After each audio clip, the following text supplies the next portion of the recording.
Good morning to everyone. And Ernie, I was not keeping track of the music well enough. What were we listening to then?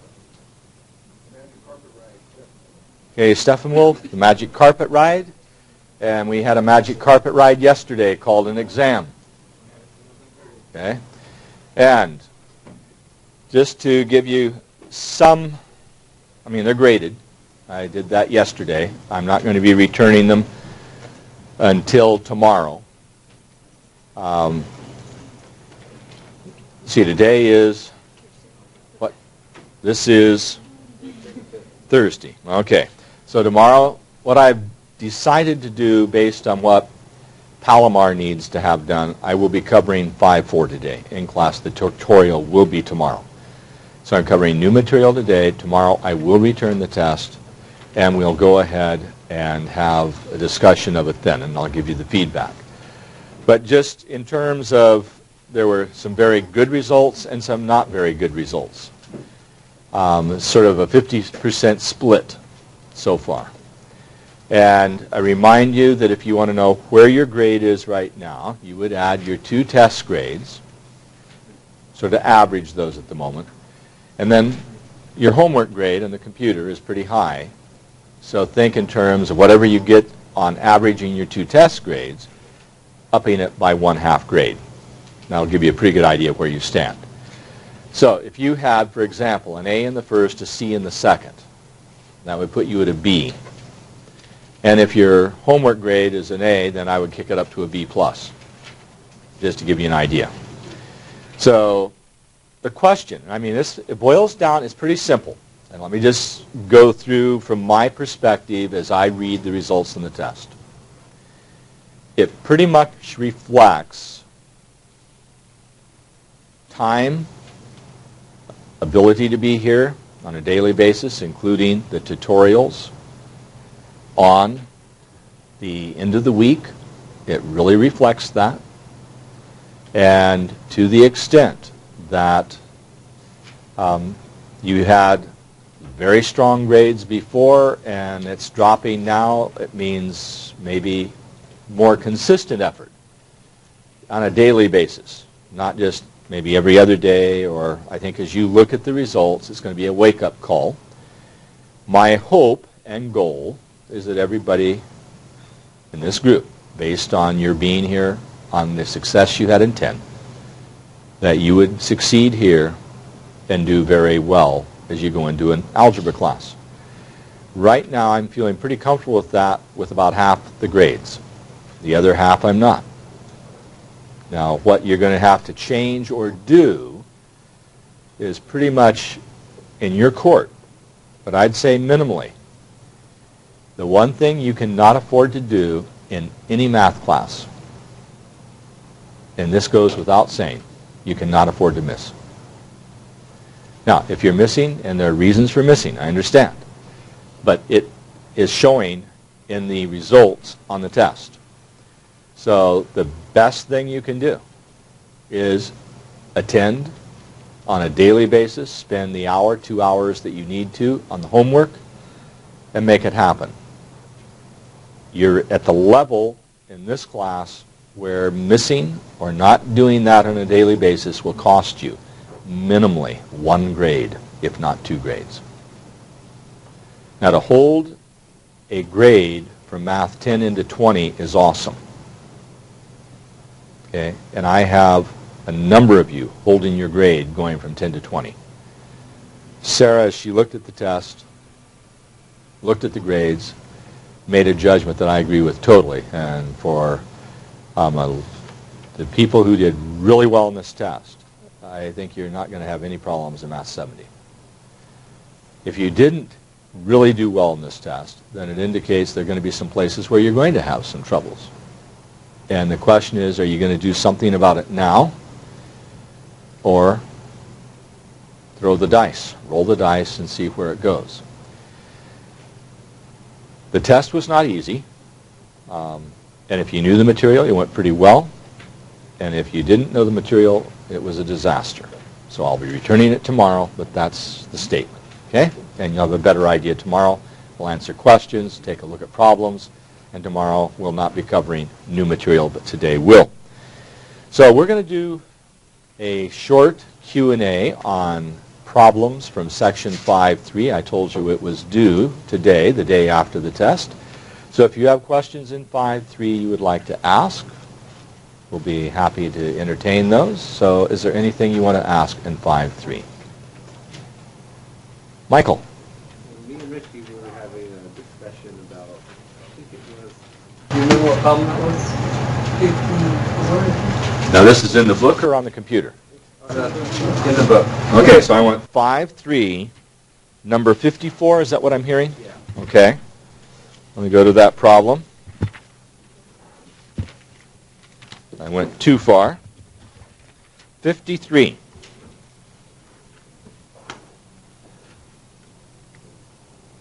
Well, I can see everything but 53. No, 54. 54. Okay. Well, I'm still not there. How am I going to do this? I've got... Yeah, I see where it is. I just need to get the computer set up so I can see what I need. Okay, I'm going to block off 54 and block off another problem, Ernie, and then we'll go to the document cam. Okay, there's the problem. Is this the one we're talking about? Yes. So we have, let me go to the board on this. Just leave that on the screen if you would, please, Ernie. And let's see what we can get here. So as I write the problem, I have number 54. And I have a negative, and I have 2t to the 6th, and I have it over 28t, and that is times, and then in parentheses, a negative 14t cubed, and then I'm going to have it over, oh, u? Thank you, u cubed, yeah, that sounds awkward. And then 18 uv. Now have I copied it correctly? Okay, now the question is what in terms of what I'm being asked? Richie? Michael? Well, his question was, how did I get, he was under the impression that you were bringing the t on the bottom all the way over, You could. but it was going to stay on the bottom. Well, if you're going first, you have choices. We talked about this in arithmetic. Ideally, everything should be reduced. So to that extent, I'd be inclined to say t to the 6th over t to the 1st, subtract my exponents, cancel the 2 and the 28, and just take care of that first fraction. First step. But on alternate, it's certainly true that this is going to be a positive because you have a negative here and a negative here. And notice, I believe the way the problem's set up, this negative sign I didn't place correctly. It's negative of the fraction, the inverse of the fraction. This is a minus sign in the numerator of that fraction, but nonetheless, I'll have a positive when I multiply them together. And I personally would have preferred to see this in parentheses also. That's just an option. So I have a 2t to the 6th and a 14 and a u cubed.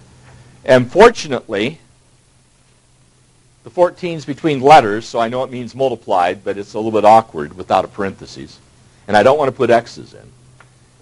And then I could have done this, 28t, and then an 18 and a uv. That certainly can be done. Or you can simplify each fraction before you multiply. That's an option. So if this is the way you were tending to think of it, it's not going to be a problem. I would, I think, reduce each individual fraction and consider that my best approach.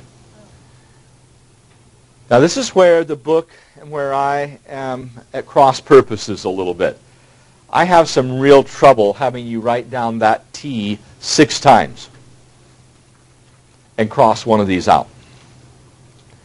I much prefer to say, well, and by the way, I've done this before on you. Watch what I'm doing here.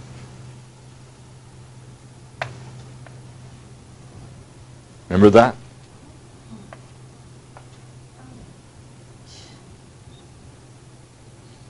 Now, you can cancel the 2 into the 28 and the 14 and the 14, but 2 times 14 in the numerator is 28. So that's gone. We okay there? I had a 2 and a 14 here, correct? And 2 times 14, I looked and I said, wow, that's 28. I've got one of those down here. Done. But you can divide it twice and do the same thing. Yeah. T to the 6, and this is to the first. So that's, again, my choice, rather than doing what? Writing out these t's 6 times and canceling one of them. And then I have u to the 30 minus, and again, you have to understand that 1 down there. So that's 3 minus 1. And I'm still left with what?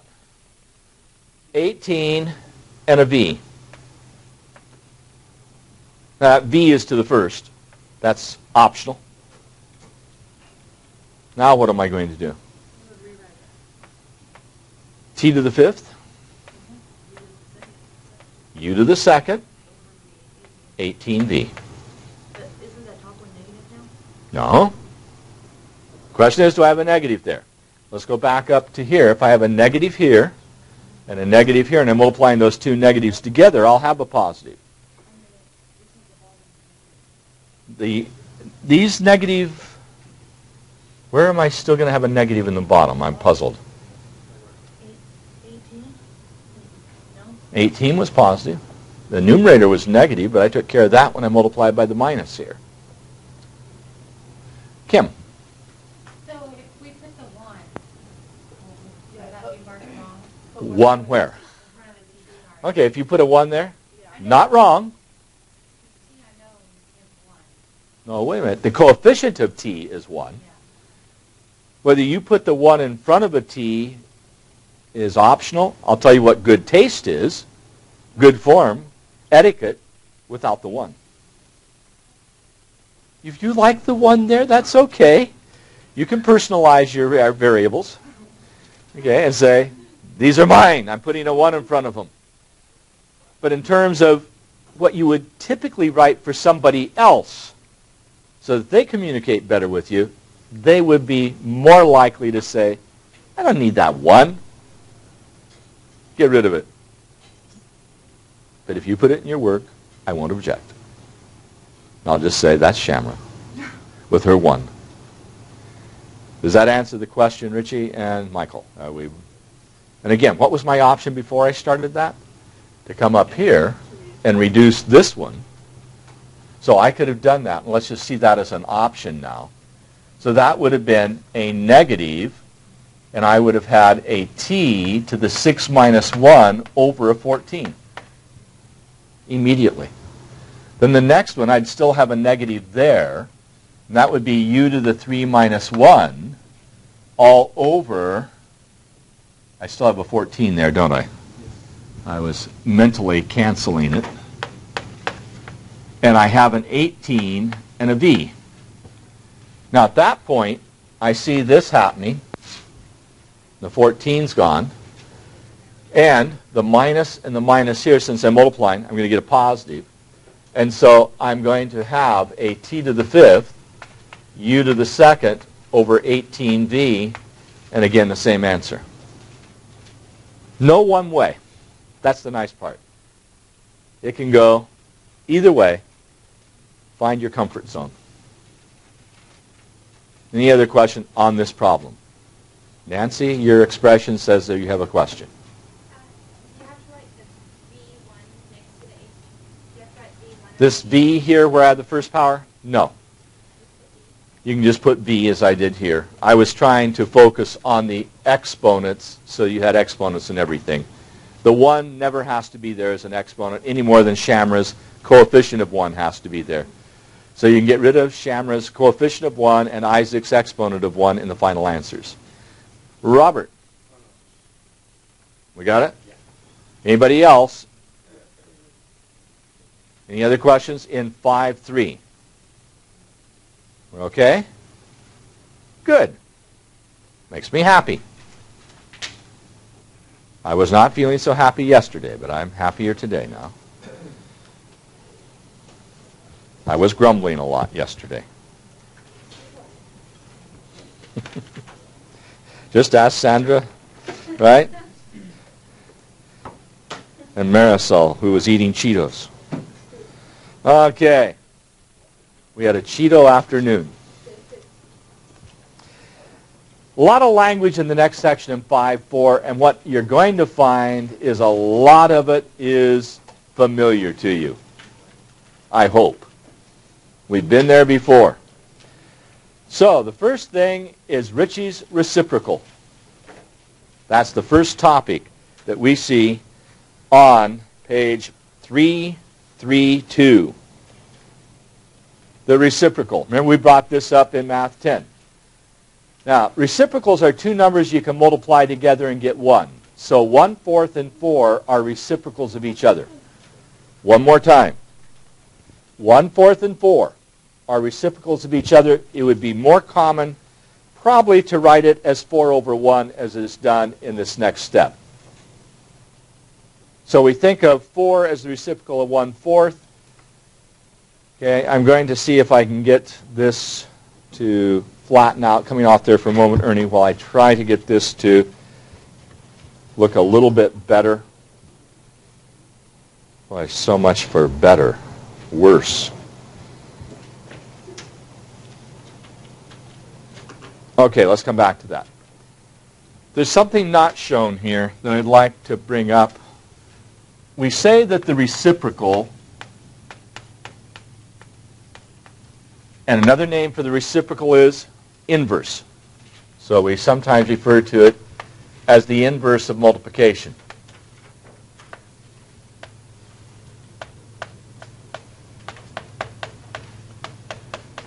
So if I give you a number, A, just a letter for a number, then 1/A is the reciprocal.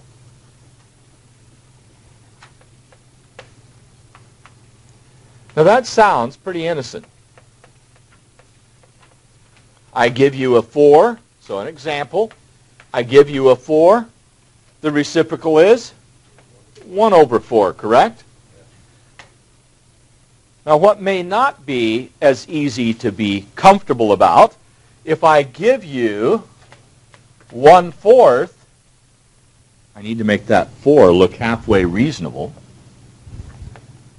then its reciprocal is 1/1/4.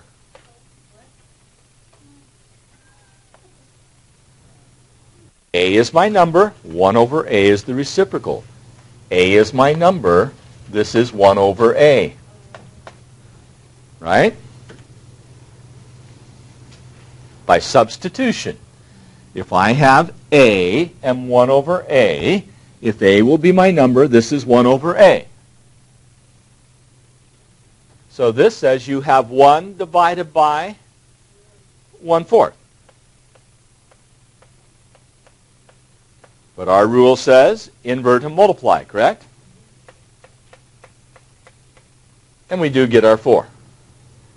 It's one thing to be able to say the reciprocal of 1/4 is 4 because 4 times 1/4 is 1. It's maybe another to understand that 1/1/4 means the reciprocal of 1/4. Which brings you back to 4 based on what I did here.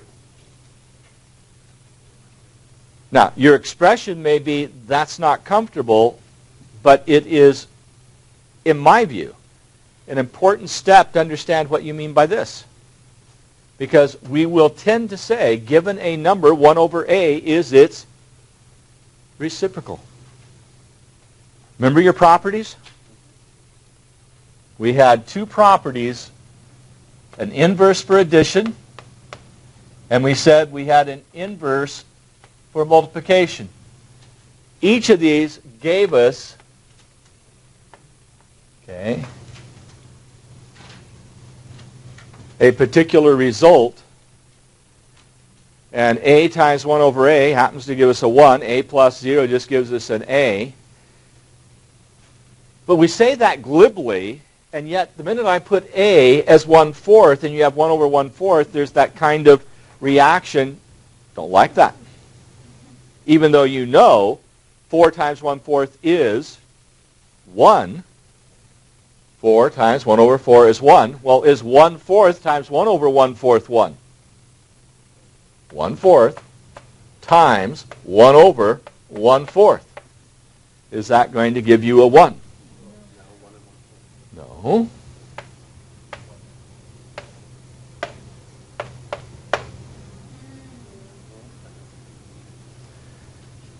Okay, it's subtle, but it's an important subtlety. Yes, Sandra? But why would you do it like that? I don't... Because that is a times 1 over a. See, you're still thinking of a being a nice whole number. This is a. This is 1 over a. They cancel, just like here I cancel, and get 1. Well, I did that part, but like, that extra 1 over it and that extra 1 at the bottom of the 1. Well, it just means I have a complex fraction. I'm going to let that slide for a moment because I'm not going to undo that sense of rolling the eyes back. We're going to come back to the book, Ernie, because it allows me now, as we go back to the document cam, and then I come back center, to talk about another word that's presented to you in the book, which I just used. Complex fraction. Okay, the fraction consists of typically a fraction on the top and a fraction on the bottom, as illustrated in this example. Now, that's awfully fine print. So as we come off there for a moment, Ernie, and I just try to bring that down a little bit tighter, and it's not doing real well, but there's a better reading of it. I've said garbage over garbage, complex fraction. Now, how did we handle a complex fraction? And just a reminder that to have 1 over 1/4 as I come back to the board, that's a complex fraction. And this is technically like a complex fraction. We simplify them. But if I come back to the document cam for just a moment, and I look at 5 over 8 over 3 over 4. Now, I've mentioned to you how we can simplify this 2 different ways when we were doing this in Math 10. What were the 2 approaches? Okay, a division. Yes.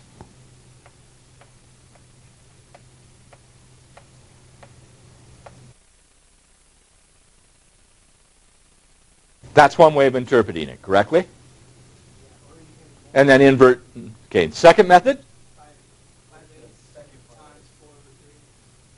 Ah, that wasn't what okay. That's where the book's going. The other approach, when I had 5 over 8, and this is one that we talked about when we found LCDs, we said just multiply by the LCD. This canceled here. I gave you a 5 here, correct? You canceled here and got a 2, and you got the 6, and you were done.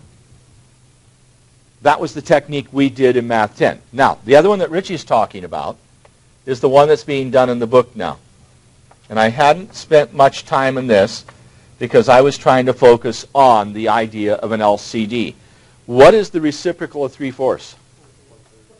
4/3. Because 1 over 3/4 is 4/3. Like 1 over 1/4 is 4 over 1. So we multiply by the reciprocal here, and the reciprocal here by the basic principle. This whole thing here gets replaced by a 1, correct? And so I have 5/8 times 4/3, which is the old saw. When you have a division problem, you do what? Invert and multiply. Back to the document cam. And of course, that is what is being illustrated in a problem like this where you try to rewrite it. And as we come back to the document cam, you'll find it here treated as a division. Now, I think that's the least desirable way to do that problem. Coming back to its original form, I would simply multiply top and bottom by 4/3. Or I'd multiply top and bottom by 8. Again, I mean top and bottom of that complex fraction. So 5/8 is the numerator, 3/4 in the denominator. Now, the point being, we haven't said anything that's new. Same old stuff. So let's keep going. How about dividing mixed numbers? And again, before we go to that, I made a comment to you. I am so very comfortable with this book because it ties together so well with everything we've done in Math 10. Let's look at the next topic. Dividing mixed numbers. What would you typically do if I come off there for a moment and try to shift the book up? Lower left-hand corner.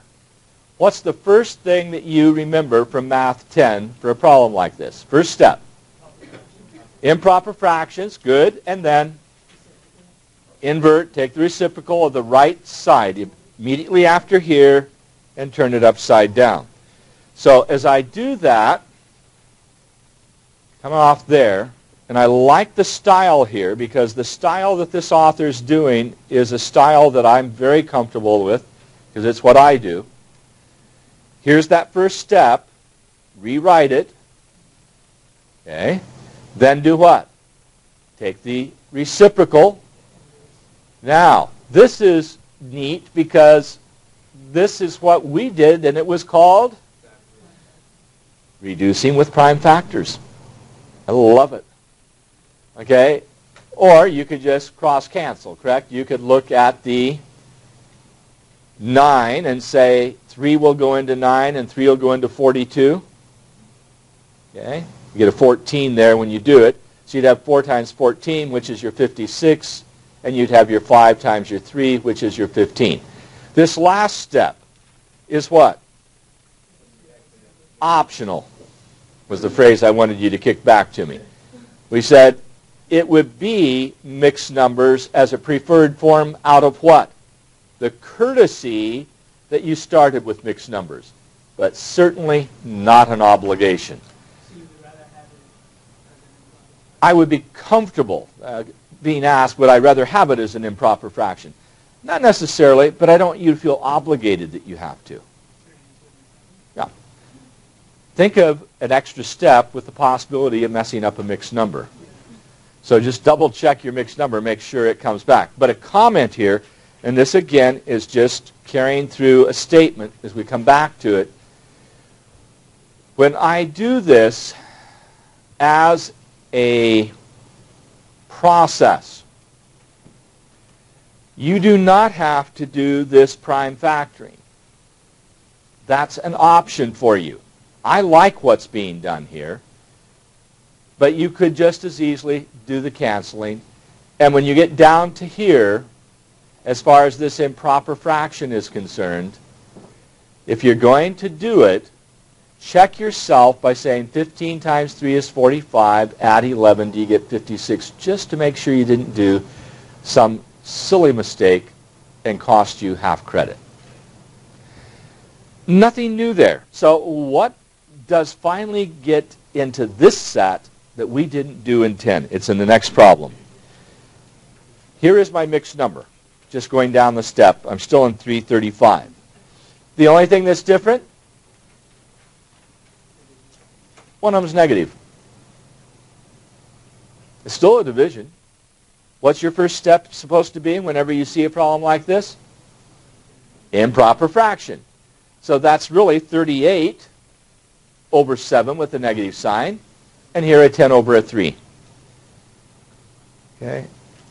So if we look at that, and I slide down to the solution, and again, just because it's done so nicely, I'll just refer to what's here. You invert. So nothing's been done differently except get a negative sign in it. And then, not much cancels there, but you're going to have a negative answer, and you can see it at the bottom of the page. Okay, so as we come off there, that part, a lot of review. Not much exciting there. This is where I'm a little bit bothered. Again, I just have to flatten out a soft cover book.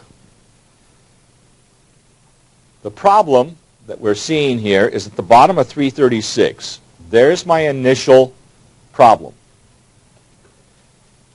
Okay, so we just have a bunch of letters, right?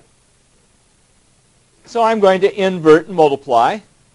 Now this is the part where I'm sorry. I can't live with this. I will not write I feel like I will not eat eggs and ham. Okay? All right, from Sam I am. But if you look at this, I don't like having A times A times A and a C times C times C times C. My gosh. I would prefer doing what? Exponents. So I'm going to have a C to the what? 2 minus 4, an A to the 3 minus 1. And if you just look at that and come down here, I think you can see the solution. I don't want to belabor that. For those of you who insist this is the only way you can do these problems, it tells me something. You won't be ready for algebra. It's that simple. Okay? So coming off that, that's just a little bit of a wrinkle. This one, ouch, wow. I hit something sharp, that or a shock, not sure which, but I'm not going to touch it. But at this point, we're working with square roots. I'm at the top of 337. And I'm going to now generalize that as I go to the sideboard. Okay, take an eraser with me and clean things up as I walk by. Called multitasking. Feel like a windshield wiper. Sorry about that. And what I have is this statement. It's back to my old infamous ABs. The square root of A over B is the square root of A over the square root of B. I can replace this with this statement. I'm sorry I decreased the size of those. That was unintended. The square root of a quotient is the quotient of the square roots. One more time. The square root of a quotient, that's what this means, is the quotient of the square roots. So that gives you some alternatives. So for example, if I look at this problem, I can look at it in one of two ways. I can note that 4/3 times 4/3 is 16/9. And I can just say, well, that's got to be 4/3. Because I know 4/3 times 4/3 is 16 over 9. But I could say that this is the square root of 16 over the square root of 9 and get 4 over 3 that way. Both work. Well, then where do I get the need for this? Well, let's give you this problem. The square root of 49 t to the 4th,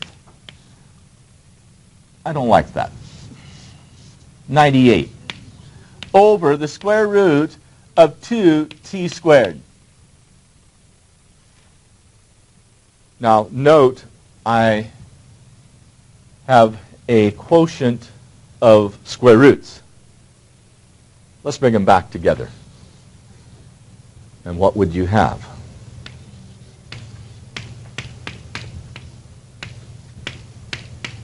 True? Now what can I do?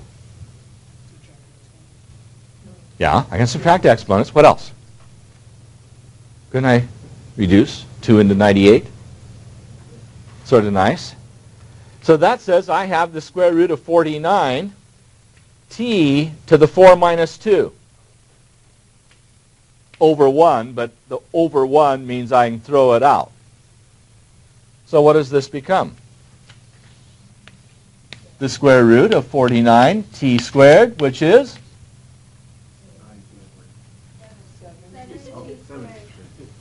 You're sitting awfully close to give me an answer like that, Robert. 9. Okay, so 7t, correct? That was a nice way of doing it. We okay?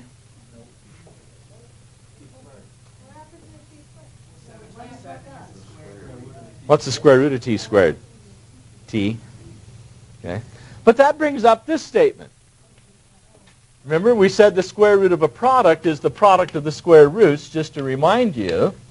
So I could have looked at this and said that's really the square root of 49 times the square root of t squared. And that will be 7, and that will be t. But I'm going to come back to Marisol's question because it really is a rather critical question.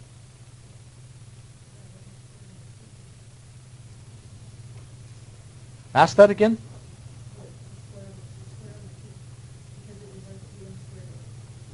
Unsquared it. Okay, the square root is the inverse of squaring something. Yes, so you unsquare the t squared. That's true. But watch. This you have to be careful.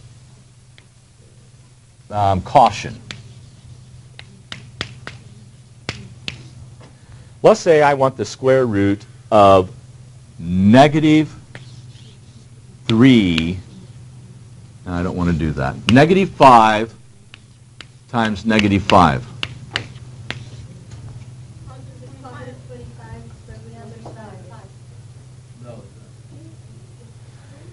Okay. What Marisol said is true, and this is 5. However, thank you, Marisol. Now I'm going to trap you. So I'm warning you now, you're going to be trapped. We just argued, because Marisol asked about it, and the square root of t squared you said is t. Agreed? What was t up here? Negative 5. That brings up a quandary, because if it's supposed to be this, instead of 5, I would get what? A negative 5, but without a sign in front of this, it's understood this should be positive, and you are in a conflict. So the way we usually say this is take the absolute value of t. So the square root of t squared would be the absolute value of t. That is a very much Math 70, Math 90 kind of follow-up. But since you asked. Okay, I'm going to leave that for a moment. You got to be careful what you ask for. I have to be consistent. The radical without anything in front of it means I have a positive answer. If I want both positive and negative, I put plus or minus the square root. Now your question, Michael. Where do you get the you think has a t up in the front? Yeah, It was an example of t. Let's come back. Okay. Sliding over, we just said here that the square root of t squared was t, correct? And I asked the question, well, what happens if t were, for example, minus 5? That's t times t. So the square root of t times t should be t. But Marisol said, but wait a minute, minus 5 times minus 5 is 25, which is valid. And the square root of 25 is 5 because I didn't have a sign in front of the square root symbol. So I have conflicting results. One interpretation says this, another interpretation says that. So what do we really mean by the square root of t squared? Because this is ambiguous, we agree that we will take the absolute value. So if you said it's supposed to be minus 5, I'd take the absolute value of minus 5 and get 5. No ambiguity now.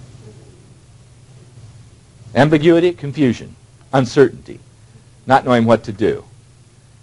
Sandra. Sandra's eyes said everything first, and then the hand went up. Sandra. But why would you get negative? The only way you get negative 5 is if there was a negative outside of the... No, not if you agree that the square root of t squared, Ernie, over this bit. If you say the square root of t squared is t, and t happens to be negative 5 here, that would tell you you have to get to here. But if you do the arithmetic, Marisol's right also. We're both right. The conflict is no sign in the front says I have to have a positive result.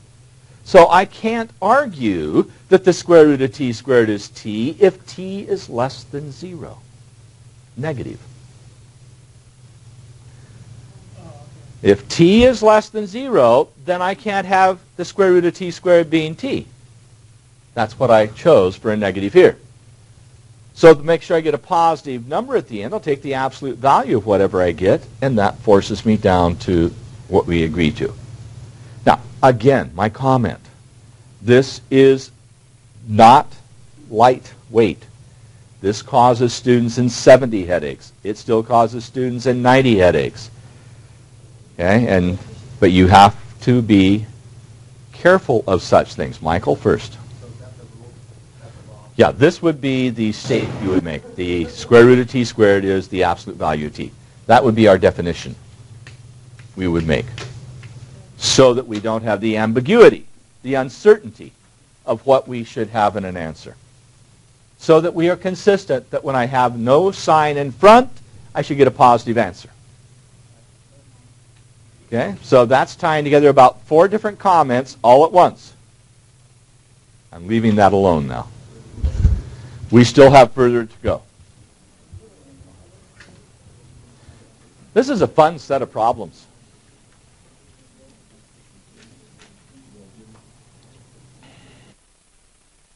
Okay, I'm going to equations with fractions.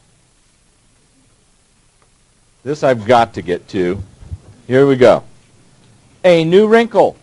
They don't usually get this bad. This is sort of at the extreme level. Page number, you would ask. 338. Yes, 338. So,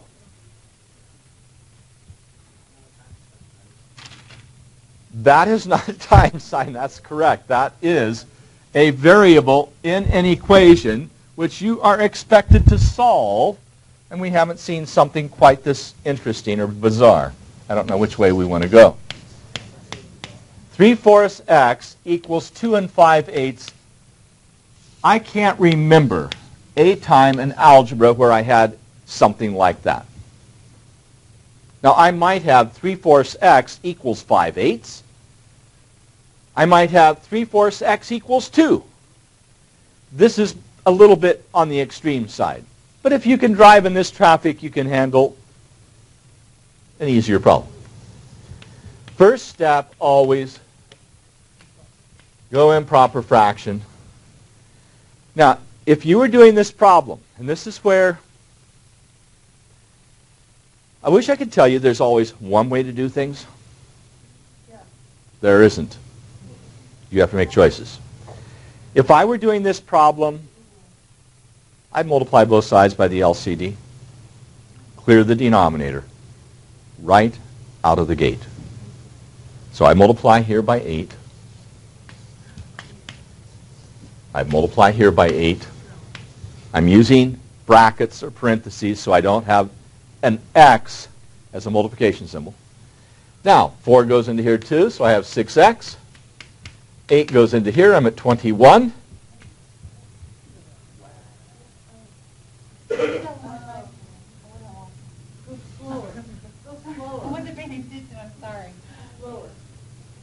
I'm slowing down. Slowing down. Slowing down. 4 into 8 goes 2. There we go. And 8 into 8 goes 1. So I have 6x equals 21. Now what do? Divide both sides by 6 and say x is 21 over 6. Reduce to an improper fraction first. 7 over 2. And that's cool. Just stop. You can go 3.5 if you want. How did I get 7 over 2? 3 into 21. 3 into 6. Thank you. Now that's not the way you're being taught to do this in the book right now, so let's go back and try it a different way. It is 7 over 2, and 7 over 2 changes to what? To what? 3 1/2. Yes? Okay, yes. New approach. And by the way, this is the way I would do it in a 70. This is the way I'd do it in a 90. Very seldom would I start a problem like this with this approach. I have a 3/4. I want to get rid of it. Multiply it by its reciprocal.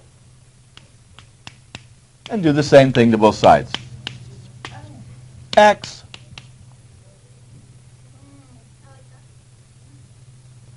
I got one and about three uh-uhs.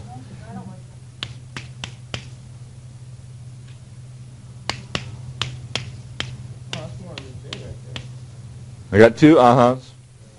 More legit. Does it matter which side you do first? Commutativity, I can reverse multiplication. Okay? But this is more powerful. They're both easy. This is more powerful because I very seldom end up with something this simplistic. So I'll have plus another fraction and another fraction, and I've got to clear all the all the denominators at once, which sometimes are decimals. Marisol, are you just holding your head, or is that a question? I couldn't tell. Okay. Okay, so why did you switch the reciprocal on the 3/4 and not the 8/4? I want to get rid of the coefficient of x and make it Shamra's 1. It's a 3/4. I'd like to make it a 1. How can I get 3/4 to be 1? Multiply by its reciprocal. Flip it over and multiply. Then, basic principle of equations.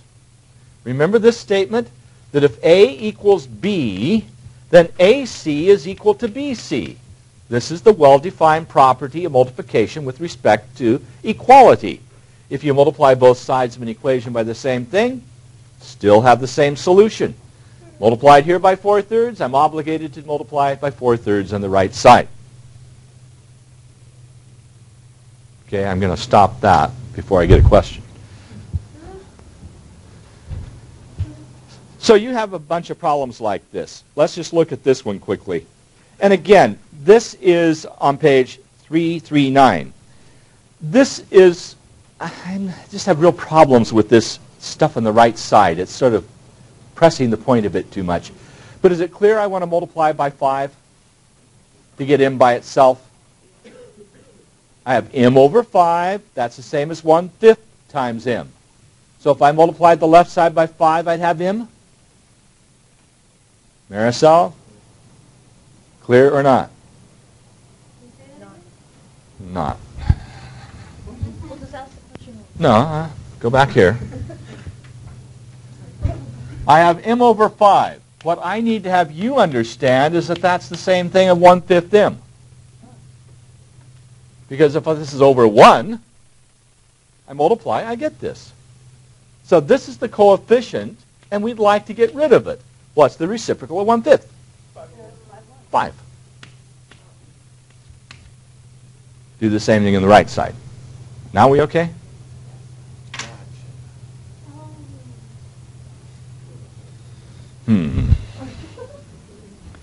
It would be nice if I could wait for all the eyes to go up at the same time and everybody understands, but we're going to go on. There is a statement in here I'm going to come back to on page 341 I picked up on that I had not talked about before, and I do so with some caution. This is finding the circumference on 341 of a circle. And it is a case where we have a formula. And in this particular problem, I'm told that I want to solve for the radius given a certain circumference of 20 3/7. Why in God's name you would have a circumference of 20 3/7 and leave it that way? No, you wouldn't. You'd have 20.4, 2, 8, 5, 7, 1, etc., because that's what 3/7 becomes. But to play the game, and I understand the author's intent. He wants you to work with fractions, so I'll just force the issue. But notice what pi is given as. not 3.14, but is 22/7. And I had not picked up on that, and it is a commonly used substitution. Now, the first thing I want you to realize as we come to the board, the nature of pi. It doesn't repeat, and it doesn't end. It is what kind of number? What? Fun number. Okay, yes, I can buy that. It's not a rational number, so we call it an irrational number. Thank you, Emily. An irrational number.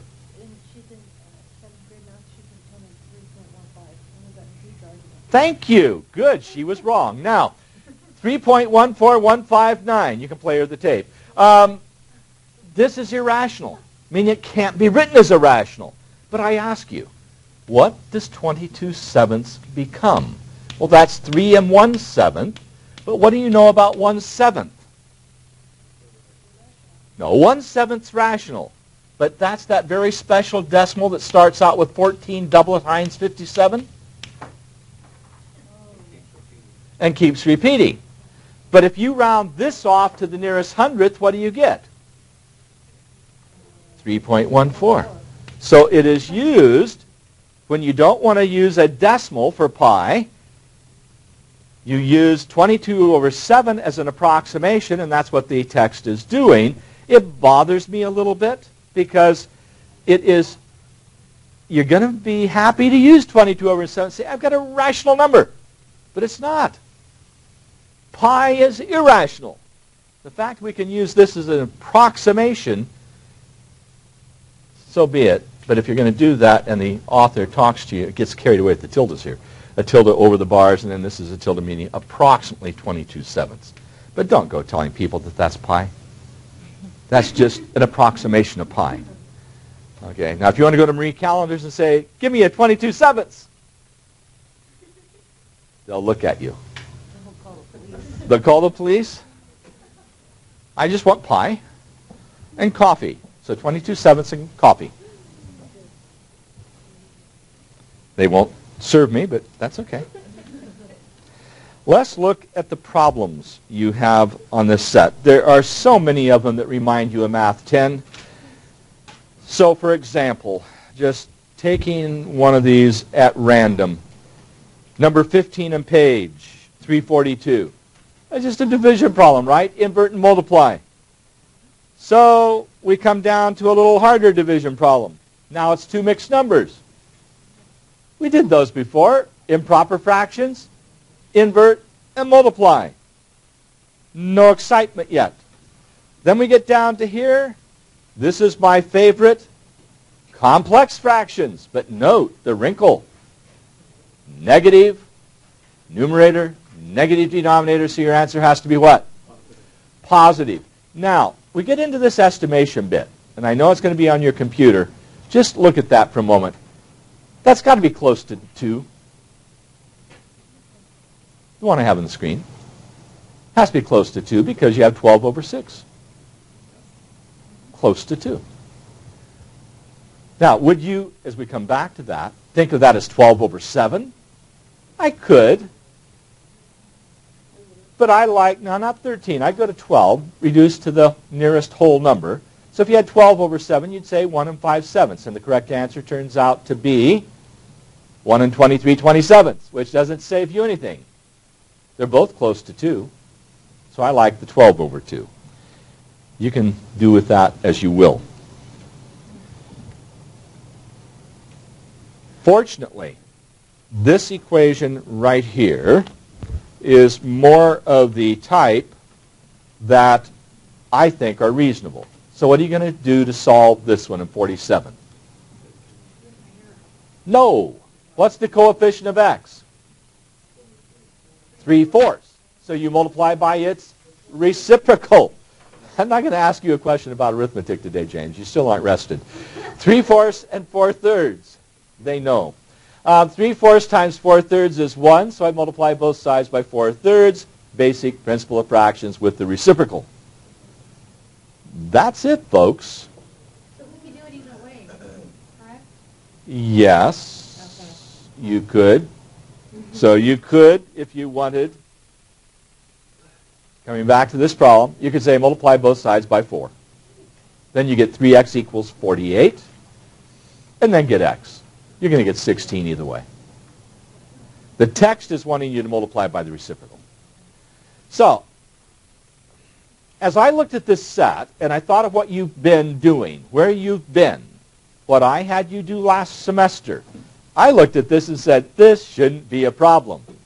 I thought that about the test you had yesterday.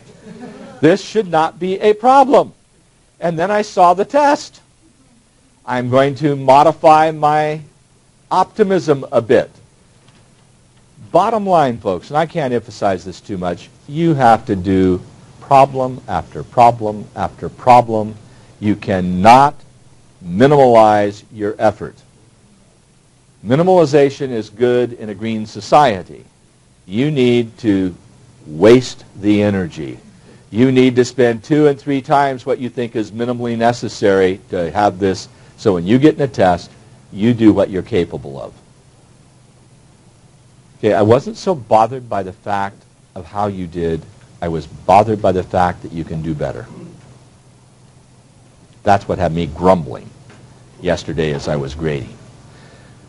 Tomorrow we're going to do a tutorial. I have this set open on 5.4 all the way through the weekend, and I did reopen 5.2. Now, Ernie, as we close down.